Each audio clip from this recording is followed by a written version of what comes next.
Bonjour Père Francis. Oui, Alors, tu animes un stage. Alors, cette fois-ci, c'est un stage sur le hara. le hara.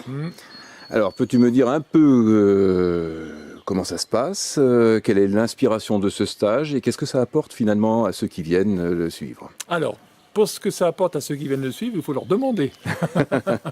Voilà. Ensuite, l'inspiration, elle est essentiellement d'essayer de redonner à ceux qui viennent le sens du terrestre, c'est-à-dire reprendre conscience de la nécessité de se poser, de se réenraciner dans cette énergie, je dirais, cosmique, hein, dans cet Adama, cette terre que nous sommes, et donc de travailler surtout la sensation du bas du corps, apprendre à se reposer et à redécouvrir, réhabiter son corps à partir de ce centre vital qu'on retrouve dans toutes les traditions et qu'on a malheureusement beaucoup oublié dans l'esprit, dans la culture occidentale.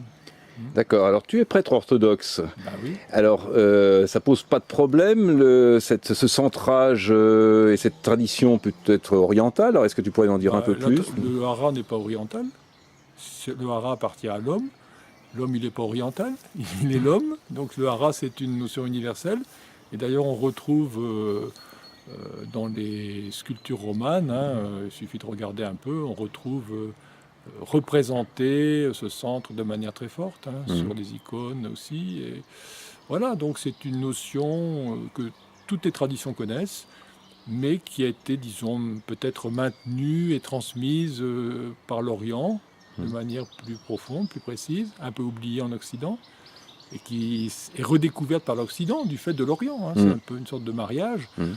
On leur apporte certainement quelque chose, et eux, ils nous apportent quelque chose. C'est une communion entre ces traditions pour nous rappeler à certaines choses essentielles qu'on a tendance à oublier. Je pense que le hara, on dit le hara, bon, parce que c'est un mot japonais, c'est le ventre, voilà, c'est tantien, centre vital, on peut employer les mots, peu importe, c'est une situation, j'allais dire, physique dont il faut reprendre conscience, voilà.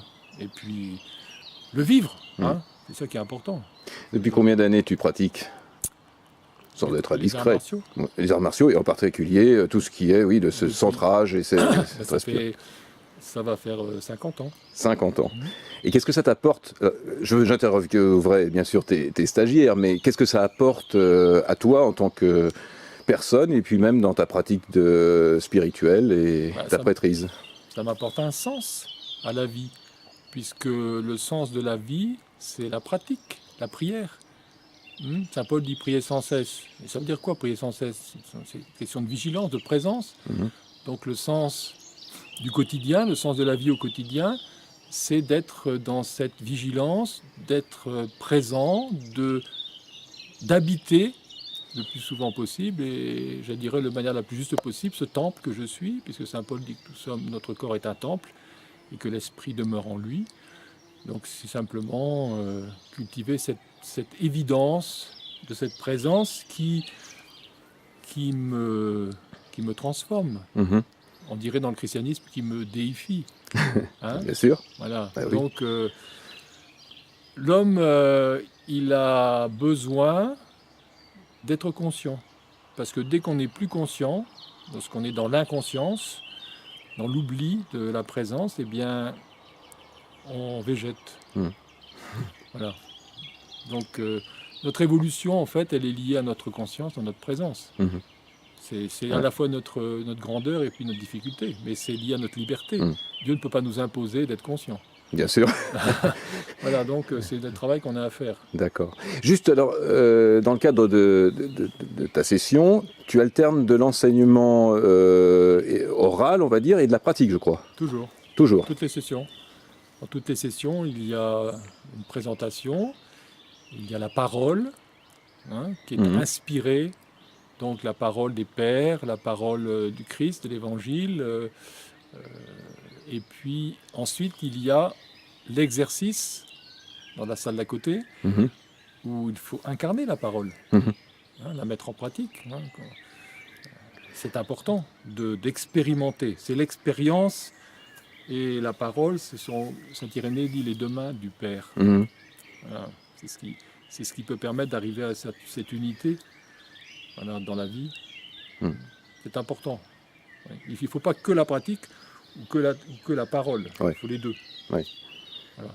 Et est-ce que une session, c'est suffisant pour pouvoir se lancer dans une vie où on intègre la conscience et la pratique? Certainement pas. Le sens de la pratique, c'est de pratiquer tout le temps. Donc Ouais. la pratique n'a pas de but, le but c'est la pratique. Voilà, donc le stage fait partie de la pratique. Ouais. Donc le stage, les stages, les sessions, comme on les appelle ici, ils font partie du chemin. Et donc on en fait jusqu'à la fin. Et tant mieux si on peut en faire beaucoup. Et ça permet d'approfondir plus rapidement l'expérience, la connaissance. Non, tout ça, c'est un choix, en fait. Hein. Oui. Voilà, on choisit on est choisi, parce qu'on ne choisit pas, on est choisi et on répond à l'appel. Et ensuite, voilà, il y a quelque chose qui se passe et je dirais qu'il y a une détermination qui est là et on est poussé en fait. Hein. Oui. Voilà, c'est mon expérience que Bien j'ai. sûr. On est poussé, voilà, poussé dans une direction. Il faut se laisser pousser. Merci. Ouais.